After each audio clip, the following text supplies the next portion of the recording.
ತಾಳಿ ಕಟ್ಬೇಕಾಗಿರೋ ಹುಡ್ಗನ್ನು ಒಡ ಹುಟ್ಟಿರೋ ಅಣ್ಣನ್ನು ಮಡ್ಲಲ್ಲಿ ಮಲ್ಗಿಸ್ಕೊಂಡ್ರೆ ಏನು ಅನ್ನಲ್ಲ. ದಾರಿಲ್ ಹೋಗ್ ಬರೋರ್ನೆಲ್ಲ ಮಡ್ಲಲ್ಲಿ ಮಲ್ಗಿಸ್ಕೋತೀನಿ ಅಂದ್ರೆ ಯಾರು ಸುಮ್ನಿರ್ತಾರೆ?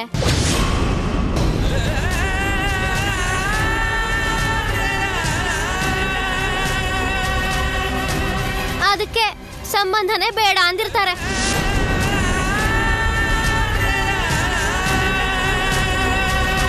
ಅಷ್ಟಕ್ಕೂ ನಮ್ಮನೇಲೆ ದೋಷ ಇದ್ದಾಗ ಬೇರೆಯವ್ರಿಗಂದು ಏನು ಉಪಯೋಗ?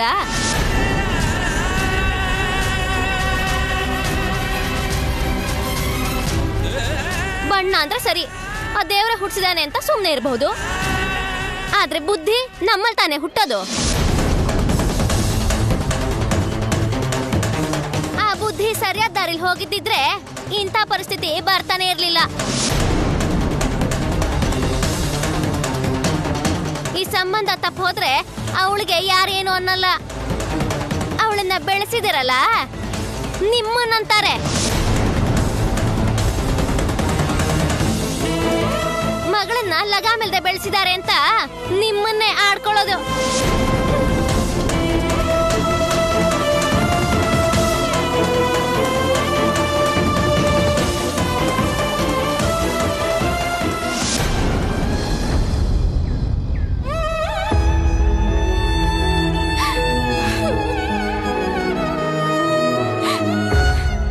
ಕೃಷ್ಣ, ಇದು ಯಾಕೆ ನನ್ನ ಅಳಿಸ್ತಾ ಇದೀಯಾ? ನನ್ನ ಬಣ್ಣದ ಬಗ್ಗೆ ಯಾರು ಎಷ್ಟೇ ಮಾತಾಡಿದ್ರು ನಾನು ನೊಂದ್ಕೊಳ್ಳಲ್ಲ. ಅದು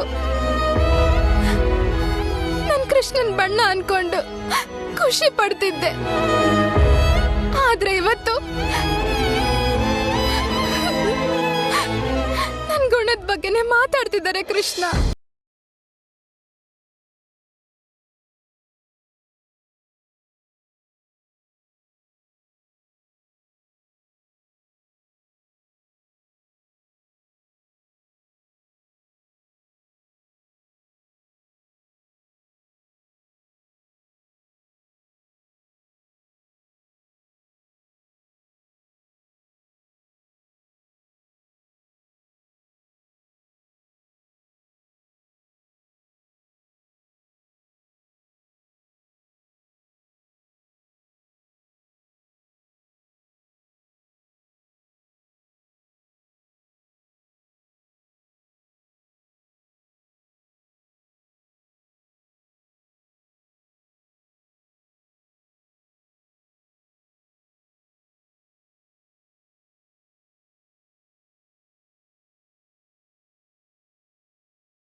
ಹೇಗ್ ತಡ್ಕೋಬೇಕು? ನೀನ್ ನನಗ್ ಬಂದ ಆಪಾದನೆನ ಹೇಗ್ ತಪ್ಪಿಸ್ಕೊಂಡು ನಿನ್ ಸತ್ಯನ ಸಾಧಿಸ್ತೀಯೋ ಆದ್ರೆ ಹಾಗೆ ನಾನು ಕೂಡ ನನ್ ಸತ್ಯನ ಅರ್ಥ ಮಾಡಿಸೋ ಹಾಗೆ ಆಶೀರ್ವಾದ ಮಾಡು ಕೃಷ್ಣ, ಆಶೀರ್ವಾದ ಮಾಡು.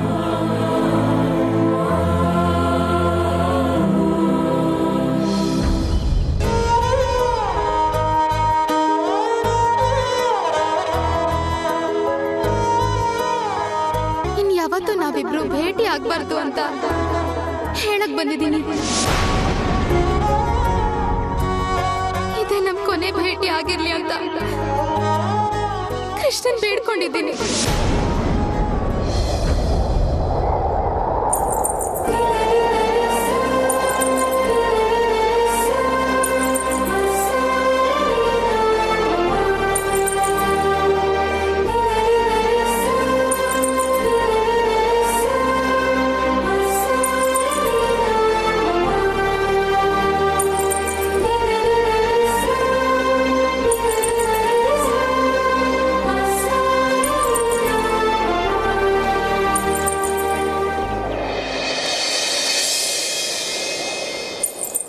ಇದು ಯಾರ ಕಾಲ್ಗೆಜ್ಜೆ ಆಗಿರ್ಬೋದು?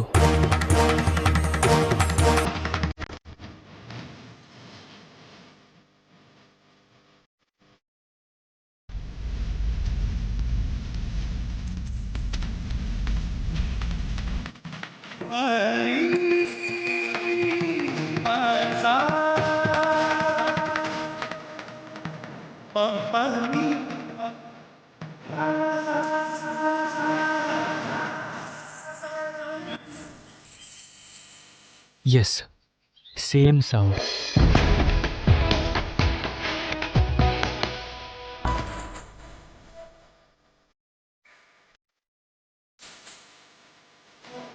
Yes, same touch.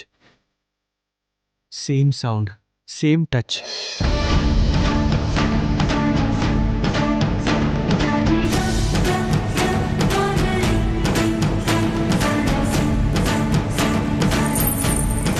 ಅಂದ್ರೆ ಆ ದಿನ ಫೈರ್ ಆಕ್ಸಿಡೆಂಟ್ನಲ್ಲಿ ನನ್ನ ಕಾಪಾಡಿದ್ದು ಶ್ಯಾಮನೇ ಇರಬೇಕು ಅನ್ಸುತ್ತೆ.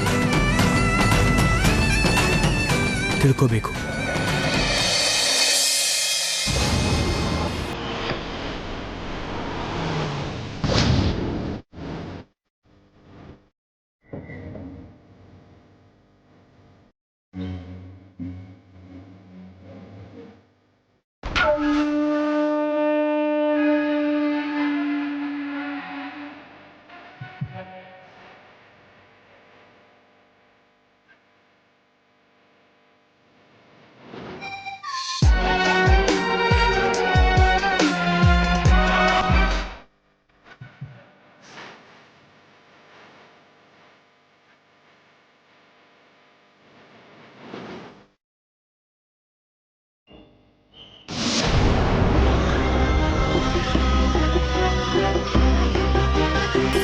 ಚಿಕ್ಕಪ್ಪ, ಮದ್ವೆ ಮುರಿದ್ಬಿತ್ತು ಅಂತ ಹೇಳಕ್ಕೆ ಬಂದಿರ್ಬೇಕು. ಈ ವಿಷಯನ ಗೌರಮ್ಮಂಗ್ ಹೇಳ್ಬೇಕು. ಬನ್ನಿ ಬನ್ನಿ, ನಮಸ್ಕಾರ, ಕೂತ್ಕೊಳ್ಳಿ. ನೀವು ಕೂತ್ಕೊಳ್ಳಿ ಚಿಕ್ಕಪ್ಪ. ಪರವಾಗಿಲ್ಲ ಬಿಡಪ್ಪ. ಇರ್ಲಿ ಬನ್ನಿ, ಕೂತ್ಕೊಳ್ಳಿ.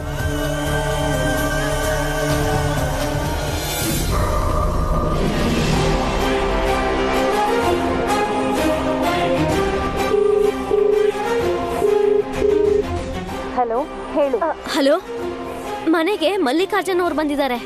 ಈಗ ಏನ್ ಗಲಾಟೆ ಆಗುತ್ತೋ ಅಂತ ನನಗೆ ಭಯ ಆಗ್ತಿದೆ. ಸರಿ ಬಿಡು, ನಾನು ಬರ್ತೀನಿ.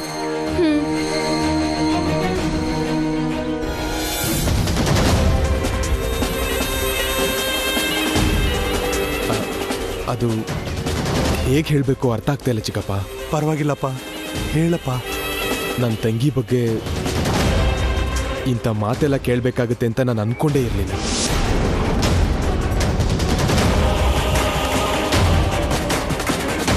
ನನಗೆ ತುಂಬ ನೋವಾಗಿದೆ.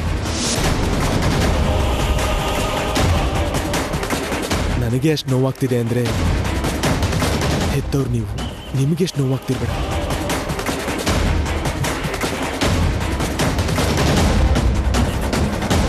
ಇಷ್ಟಕ್ಕೂ ಆಗಿರೋದೇನಪ್ಪ? ಶ್ಯಾಮನ್ ಬಗ್ಗೆ ನನಗೊಂದು ಪತ್ರ ಬಂದಿತ್ತು. ಪತ್ರನ? ಹೌದು. ಯಾರೋ ಆಕಾಶರಾಮ ಅನ್ನೋರು ಪತ್ರ ಬರೆದಿದ್ದಾರೆ.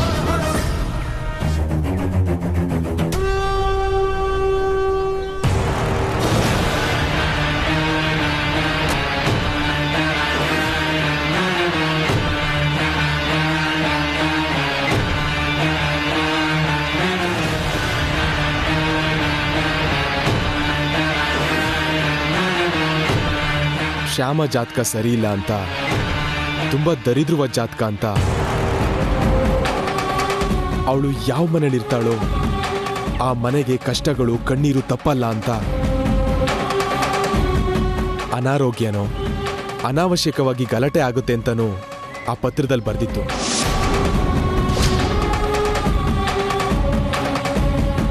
ಅಬ್ಬಾ, ಇನ್ನು ಜನ್ಮದಲ್ಲಿ ಇವಳಿಗೆ ಮದುವೆ ಆಗಲ್ಲ.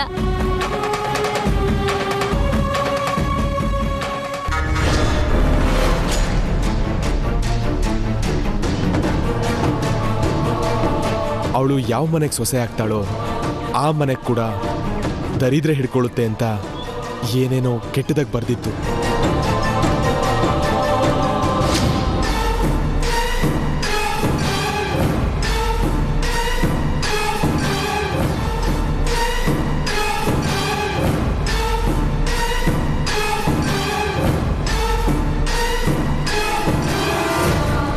ನಿಮಗಾಗದೇ ಇರೋರು ಯಾರೋ ಸುಳ್ಳಾಗಿ ಬರ್ದಿದ್ದಾರೆ. ಸುಳ್ಳು ಬರ್ದಿಲ್ಲ, ಯಾರೋ ಮಹಾನುಭಾವ ಇರೋದನ್ನ ಇದ್ದ ಹಾಗೆ ಬರ್ದಿದ್ದಾನೆ.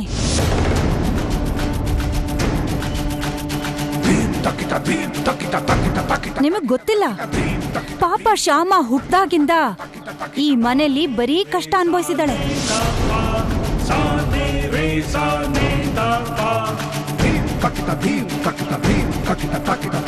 ಒಂದ್ ಹೊತ್ತಿನ ಊಟಕ್ಕೂ ಕೂಡ ಗತಿ ಇರ್ಲಿಲ್ಲ.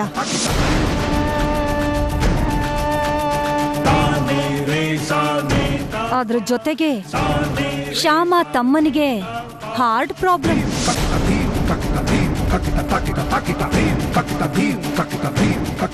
ತಂದೆ ಮಗನ್ ಸಂಪಾದನೆ ಹೊಟ್ಟೆ ತುಂಬಿಸೋಕೆ ಸಾಕಾಗಲ್ಲ.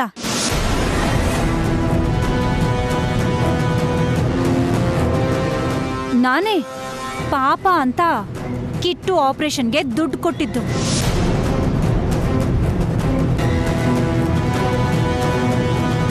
ಶ್ಯಾಮಾಗೂ ಕೆಲ್ಸ ಕೊಟ್ಟಿದ್ದೀನಿ.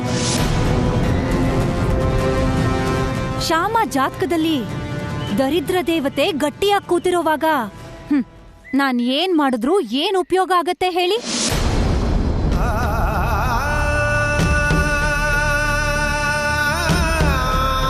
ನೋಡಿದ್ರ, ನಿಮ್ಗೆ ಸಹಾಯ ಮಾಡಿರೋ ಗೌರಮ್ಮನೆ ಶ್ಯಾಮ ಜಾತಕದ ಬಗ್ಗೆ ನೊಂದ್ಕೊಂಡು ಹೇಗ್ ಮಾತಾಡ್ತಿದ್ದಾರೆ ಅಂತ. ಹೀಗೆ ನೋವಿಂದ ಹೇಳೋರು, ಕೋಪದಿಂದ ಹೇಳೋರು, ನಮಗಾಗದೆ ಹೇಳೋರು, ಅಸೂಯೆಯಿಂದ ಹೇಳೋರು ಶ್ಯಾಮ ಜಾತಕನ ದರಿದ್ರ ಜಾತಕ ಅಂತ ತೀರ್ಮಾನ ಮಾಡಿದ್ದಾರೆ.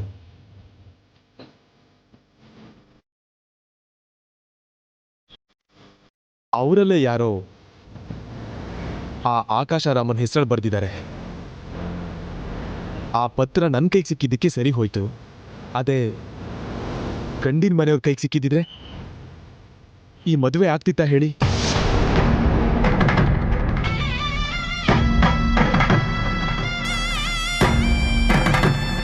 ಈ ಮದುವೆನೇ ಅಲ್ಲ, ನನ್ನ ತಂಗಿಗೆ ಜೀವನದಲ್ಲೇ ಮದುವೆ ನಡೀತಿತ್ತ ಹೇಳಿ?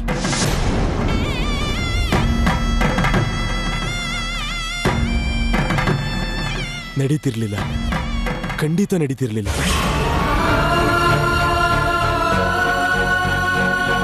ಈ ಊರಲ್ಲಿರೋರು ಯಾರೋ ಶ್ಯಾಮಂಗೆ ಒಳ್ಳೇದಾಗಬಾರ್ದು ಅಂತ ಹೀಗೆಲ್ಲ ಮಾಡಿದ್ದಾರೆ.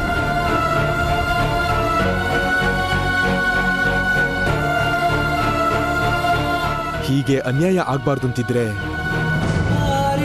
ಶ್ಯಾಮ ಮದ್ವೆ ಎಲ್ಲಿ ನಡೆಯುತ್ತೆ, ಯಾವಾಗ ನಡೆಯುತ್ತೆ, ಯಾರ ಜೊತೆ ನಡೆಯುತ್ತೆ, ಹೇಗ್ ನಡೆಯುತ್ತೆ ಅನ್ನೋದನ್ನ ಈ ಊರಲ್ಲಿ ಯಾರಿಗೂ ಗೊತ್ತಾಗದೇ ಇರೋ ಹಾಗೆ ಮಾಡ್ಬೇಕು.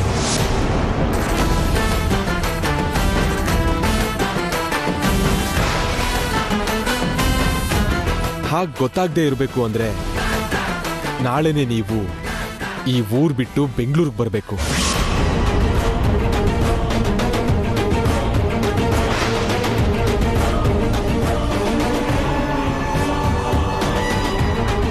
ಶ್ಯಾಮ ಮದ್ವೆನ ಬೆಂಗಳೂರಲ್ಲೇ ಮಾಡಿಬಿಡೋಣ.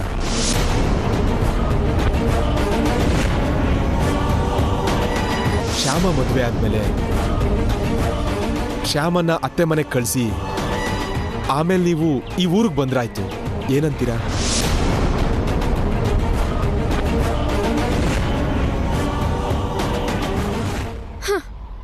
ಇವಳಿಗೆ ಮದ್ವೆ ಆಗತ್ತೋ ಇಲ್ವೋ, ಆದ್ರೆ ಇಷ್ಟು ವರ್ಷ ಈ ಹಳ್ಳಿ ಮನೇಲಿ ಯಾವ ಸುಖ ಸಂತೋಷ ಇಲ್ಲದೆ ಬಿದ್ದಿದ್ದೀನಿ. ಬೆಂಗಳೂರಿಗೆ ಒಂದ್ ಸ್ವಲ್ಪ ದಿನ ಹೋದ್ರೆ ಅಲ್ಲಿ ಹಾಯಾಗಿ ಇದ್ದು ಬರಬಹುದು.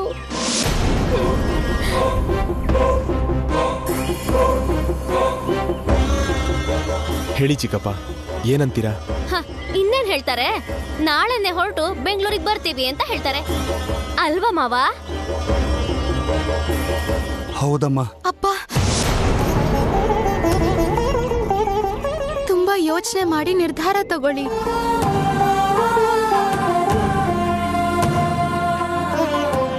ಬೆಂಗಳೂರಂತ ಊರಲ್ಲಿ ಮದ್ವೆ ಮಾಡೋದು ಅಂದ್ರೆ ತುಂಬಾ ಖರ್ಚಿರುತ್ತೆ.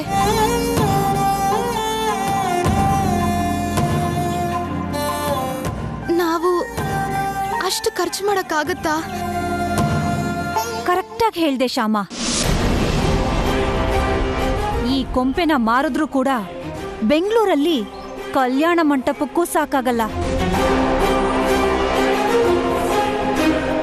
ಖರ್ಚಿನ ಬಗ್ಗೆ ನೀವೇನು ಯೋಚನೆ ಮಾಡ್ಬೇಡಿ. ಮದುವೆದು ಏನಿದೆಯೋ ಅದೆಲ್ಲ ನಾನೇ ನೋಡ್ಕೋತೀನಿ.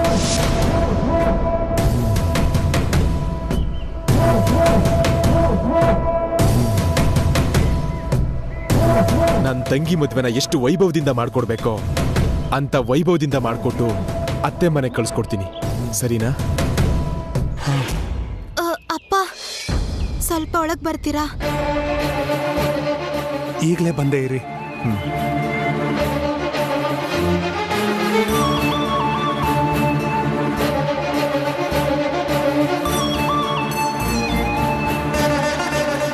ಏನಮ್ಮ? ಇದು ಸಾಧ್ಯ ಇಲ್ಲಪ್ಪ. ಅಣ್ಣವ್ರು ಹೀಗೆ ಅಷ್ಟು ಖರ್ಚು ಮಾಡಿ ಅಷ್ಟು ಜೋರಾಗಿ ಬೆಂಗಳೂರಲ್ಲಿ ಮದ್ವೆ ಮಾಡೋದು ನನಗಿಷ್ಟ ಇಲ್ಲ. ನಮ್ ಕೈಲಾದ ಹಾಗೆ ಇಲ್ಲೇ ಈ ಊರಲ್ಲೇ ನನ್ ಮದ್ವೆ ಆಗ್ಬೇಕು. ಇಲ್ಲಿ ತೊಂದರೆ ಕೊಡೋರು ಹೆಚ್ಚಾಗಿದ್ದಾರೆ ಅಂತಾನೆ ಅಲ್ವೇನಮ್ಮ ಅವರು ಬೆಂಗಳೂರಲ್ಲೇ ಮದುವೆ ಮಾಡೋಣ ಅಂದಿದ್ದು? ಯಾರೋ ಏನೋ ಮಾಡ್ತಾರೆ ಅಂತ, ಮದ್ವೆ ನಿಲ್ಲಿಸ್ತಾರೆ ಅಂತ ಭಯ ಪಟ್ರೆ ಹೇಗೆ ಅಪ್ಪ? ಕೆಟ್ಟದ್ ಮಾಡ್ಬೇಕು ಅನ್ಕೊಳ್ಳೋರು ನಾಳೆ ಮದ್ವೆ ಆದ್ಮೇಲೂ ಏನ್ ಬೇಕಾದ್ರೂ ಮಾಡ್ತಾರಲ್ವಾ? ದಯವಿಟ್ಟು ಅರ್ಥ ಮಾಡ್ಕೊಳಮ್ಮ. ಮಲ್ಲಿಕಾರ್ಜುನ್ ಅವ್ರು ಹೇಳ್ದಾಗೆ ಆಕಾಶ್ ರಾಮ್ ಬರ್ದಿರೋ ಪತ್ರ ಗಂಡಿನ ಕಡೆಯವರು ಸಿಕ್ಕಿದ್ರೆ ಈ ಮದ್ವೆನೇ ನಿಂತು ಹೋಗ್ತಿತ್ತು. ಈ ಜನ್ಮದಲ್ಲೇ ನಿನಗೆ ಮದ್ವೆ ಆಗ್ತಿರ್ಲಿಲ್ಲ ಗೊತ್ತಾ? ಯಾಕಾಗಲ್ಲಮ್ಮ? ಕೃಷ್ಣ ಇದ್ದಾನಲ್ಲ, ಭಯ ಯಾಕೆ? ಆ ಕೃಷ್ಣನೇ ಮಲ್ಲಿಕಾರ್ಜುನನ ಕಳಿಸಿ ಈ ಸಂಬಂಧನ ತಂದಿರ್ಬೋದು ಅನ್ಕೊಳೆ. ಅದ್ ಹಾಗಲ್ಲಮ್ಮ. ನೋಡಮ್ಮ ಶ್ಯಾಮ, ಹೆಣ್ಣು ಮಕ್ಕಳು ತಂದೆ ತಾಯಿ ಇಬ್ರು ಮಗಳು ಹುಟ್ಟದಾಗಿಂದ ಆ ಮಗಳು ಮದುವೆ ಆಗೋ ತನಕನೂ ಕನಸು ಕಾಣ್ತಾನೆ ಇರ್ತಾರೆ. ಕನಸಲ್ಲೂ ಅಂದ್ಕೊಳ್ದೇ ಇರೋ ದೊಡ್ಡ ಸಂಬಂಧ ಆ ಕೃಷ್ಣನ ದಯೆಯಿಂದ ನಿನಗೆ ಬಂದಿದೆ. ಖರ್ಚಿನ ಬಗ್ಗೆ ದುಡ್ಡಿನ ಬಗ್ಗೆ ಯೋಚನೆ ಮಾಡಿ ಅಷ್ಟು ದೊಡ್ಡ ಸಂಬಂಧನ ಬೇಡ ಅನ್ಬಾರ್ದಮ್ಮ. ಹೊಟ್ಟೆ ಬಟ್ಟೆ ಕಟ್ಟಿದ್ರೂ ಸರಿ, ಈ ಮದುವೆ ನಡೆಸೋದು ತಂದೆ ತಾಯಿಯಾಗಿ ನಮ್ಮ ಕರ್ತವ್ಯ. ಅರ್ಥ ಮಾಡ್ಕೊಳ್ಳಮ್ಮ.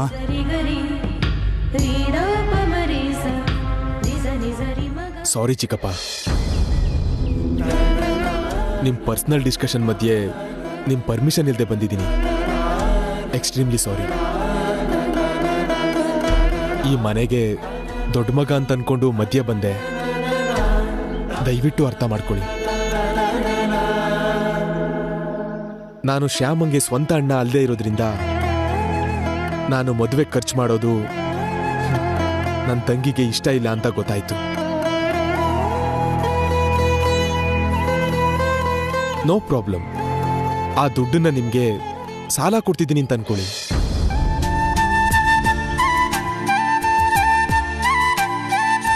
ಮದುವೆ ಖರ್ಚು ಎಷ್ಟಾಗುತ್ತೋ ಅಷ್ಟು ಲೆಕ್ಕ ಇಡ್ತೀನಿ. ₹1 ಬಿಡದೆ ಅಷ್ಟೂ ವಾಪಸ್ ತಗೋತೀನಿ.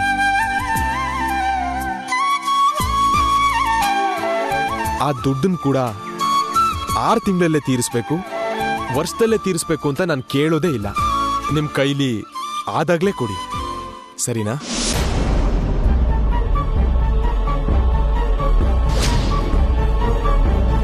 ಈ ಮಾತು ಕೃಷ್ಣನ್ ಮೇಲೆ ಆಣೆ.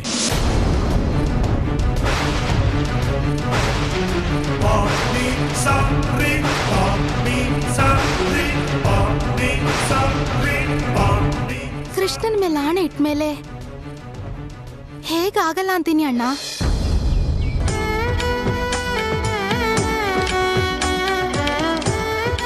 ನಾನು ತುಂಬಾ ದುರದೃಷ್ಟವಂತ ಶ್ಯಾಮ. ನಿನ್ನಂತ ಒಳ್ಳೆ ಮನ್ಸಿರೋ ಹುಡುಗಿ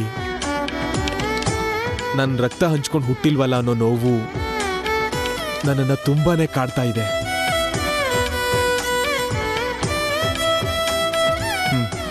ಬನ್ನಿ.